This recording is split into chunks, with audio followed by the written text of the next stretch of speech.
ya Shiba omanyi abayimbi ebiseera ebisinga babeera managers naye abayimbi tetulina managers tugenze okukeera olunaku olwali nga kigambibwa mbu Shiba ne Jeff Kiwa baawukanye mbadde nsaba nga sirina nakutandika Shiba jjawo akamanzi ddayo mangu ewa Jeff yakumanyi Jeff ye mukwano kati ogenda kufuna mulala ki agenda okutegeera okwenkana Kiwa oyo omusaasiramu kubanga bamaneja abasinga abantu bamanyi loolu y'abamaneja naye nga maneja yazimba brand maneja yabonaabona ne brand maneja yafubanga omuyimbi agenda namuganza njagala kukola maneja yanoonya ebifo yatawaana capital okuteeka mu muyimbi omuyimbi afuuka ow'amaanyi kati abayimbi baffe wano abasinga mu Uganda yonna tekitandise leero kitandise emabegako nze olaba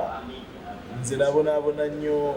balutaaya bamayinja baani balebeka bonna abasinga abayimbi bawamu bonna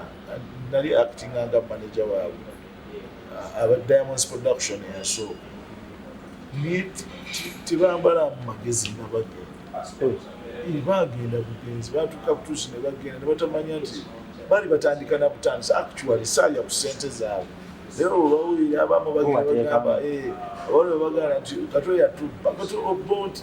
otya Mr. Kisemakulu w'emyaka 2 omanyi bwe yali afaanana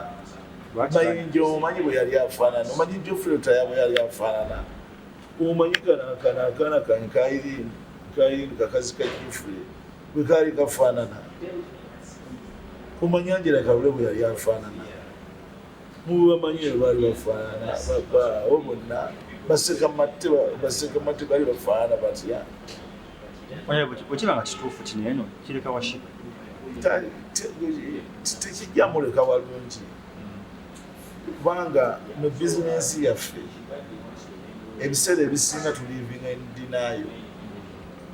dinayo kugamba kya bizinensi yaffe yeetaaga ssente nyingi nnyo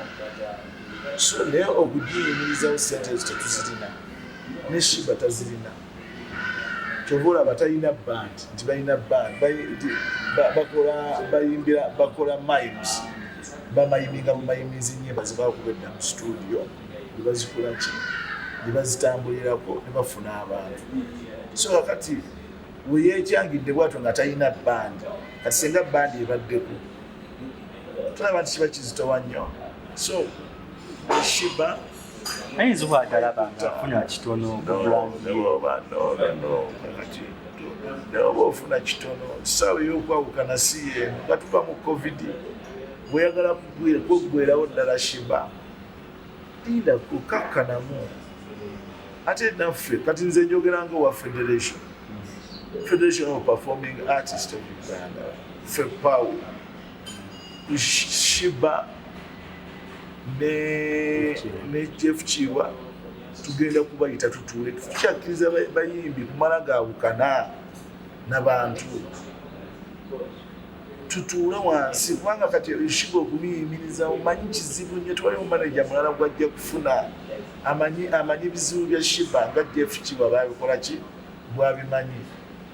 era kiguwa mukisa munene nnyo Shiba okuddamu n'atutumuka okufuuka ow'amaanyi ng'avudde ku Jeff Kiwa mujjukira radio ne Wizo bwe yabatta mumanyi gye baasembera baasemba bubi baasemba tebalina bulungi maanyi n'okutuusa olwaleero oli yafa naye ono yasigalawo naye olaba nga musajja wattu alwanagana ne industry alwanagana okukola ebintu bye alwanagana okufuuka ow'amaanyi so abayimbi tuba ne tubasaba twapiiringa kati mu kiseera kino ekya covid kyetulimu tusooke tubeereko ffenna tusooke tulindeko Honorable kiyinza okuba nga olaba Shiba nti omukyala ayinza okuba naye alaba akuze ayetaaga famire naye nga manager ye talaba ng'oba omuyimbi yetaaga oba ne famire ate Jeff Kiwa yagaanako ddi Shiba okubeera n'abasajja be ne bamuzaalamu yakibagambako ddi bizinesi yabeego n'omukazi no ate n'ekyo nakyo kifu abantu tebajja kulaba bebi bw'oba ozadde abantu baagala music baagala product n'olwensonga eyo bino ebaga nti omukazi bwazaala agwamu amaanyi abiki ebintu bya showbiz ebyo no abantu baagala abantu waddeya tebabanga olw'okuba gundi yazaalako olw'okuba gundi amabeere ge gaamu olw'okuba gundi yakola ati kubanga the end of the day buli kintu kiba n'essaawa yakyo kati essaawa eno Shiba yaliko oba tubakyagala oba tetukyagala she's powerful. Spice kwali. Ne Spice, yes. By Spice, ne Shiba. And Spice. Swapili wa. Anti swapali kole ngajati to. Bajja kutuka ekisera ebyokumukuuma ng'abantu babirabanga amaalo. Okay, honorable. Kulikayo mu kooti. Muddeyo neera terunaluba kubanga omusango lwaleero tusuubira nti olwaleero Justice Odochi agenda kubanga tutandika okuweza naye atusindise paka mu September next year kubanga bano bannaffe tebatadde mu defense yaabwe so tugenze okulaba nga defense bakagiteekamu so tutasobola kubaako na judgment gyakola ffe bwe twawaabira nga tebalina mu defense naye gwekubadde omuzeeyi gwabwe newe naye abawoniza abakoshoniza so tuli mu September musango ogw'omusango gwa Royal Theatre mayi ogenda n'owulira abantu bangi nga boogera akatolo bagamusobera ebintu ebweru biki naye ne batamanya circumstances ze twayitamu okulaba nga ekintu ekyo kibeera bwe kityo. Osuli ya September si wala nnyo. Si wala tuwaliwo nti guno omusango gwa compensation omusango gwa ssente tubanja miliyoni 7 kumpi miliyoni 8 compensation ebintu byeyasuula wabweru yasuula ebintu byaffe wabweru nga talina court order yasuula ebintu byaffe wabweru nga tebatuwadde tebatusavinze notice eyogamba tuve mu kizimbe kyabwe alina ebintu bingi nnyo yabreachinga contract tugamba emisango giringanga 50 ogamba kiba kizibu nnyo omusango guno okutumeka so olwa circumstances yo unfairness unjustness yakola so kyetubaddeku olwaleero neera nga baatisiti b'eggwanga mujjukire nti omusango guno tuloopa kujjawo theatre nga bamenya amateeka yagijjawo n'akozesa impunity etebangawo in the world omutunuulira ng'akozesa fitina empitirivu n'awamba ekizimbe kyange kye nazimba ku ttaka kubanga ekizimbe Royal Theatre nagizimba nga tewaliwo kintu kyonna so nengizimba ekintu kibeera kirungi nengizimba nga tukuliko ssente ze kati yagiwamba ekizimbe yakiwamba so kati kooti erina tutawuluza erabe contract yaffe gye twakola yali ya myaka 2 twamalawo emyaka 4 contract y'emyaka 2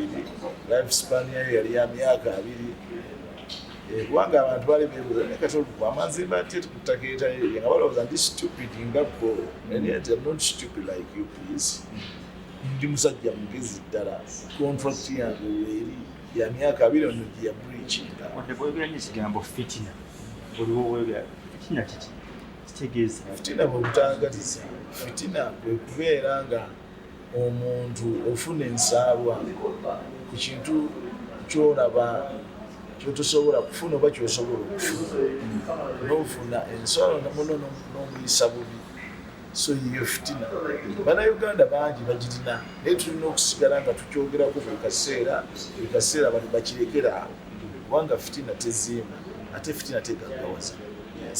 tulina essuubi ddene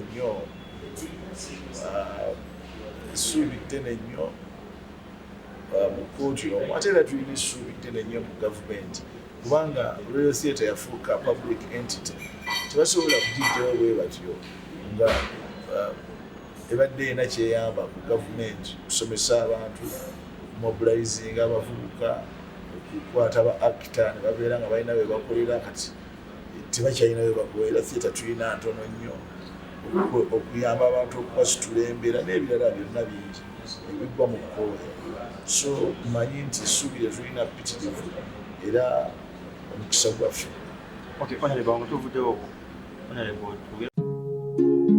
Oyagala omukolo gw'ogwenjawulo gubeere n'ebijjukize mu nnyumba yo? Kankwanjulire ba King Montage Photo Studio. Ffe bakafulu mu kkuba ebifaananyi n'okukola video. Olina wedding, birthday party, kukyala, nika, baby shower, photoshoot oba music shoot na buli kimu kyonna ky'oyagala. Ffe tusobola okuwa ebijjukize ebirungi eri ebirooto byo. Ate nno mwana wattu kusintiiza omuntu wa bulijjo. Tusangibwa Nankulabe ku Bitaala ku Prime Tower Level 3 Room D04. Okumanya ebisingawo tukubire ku nnamba zino: 0702 104 125 oba 0755 311 731 oba 0777 223 405. King Montage Photo Studio. Ffe tusobola okuwa ebijjukize ebirungi ate nno mwana wattu kusintiiza omuntu wa bulijjo.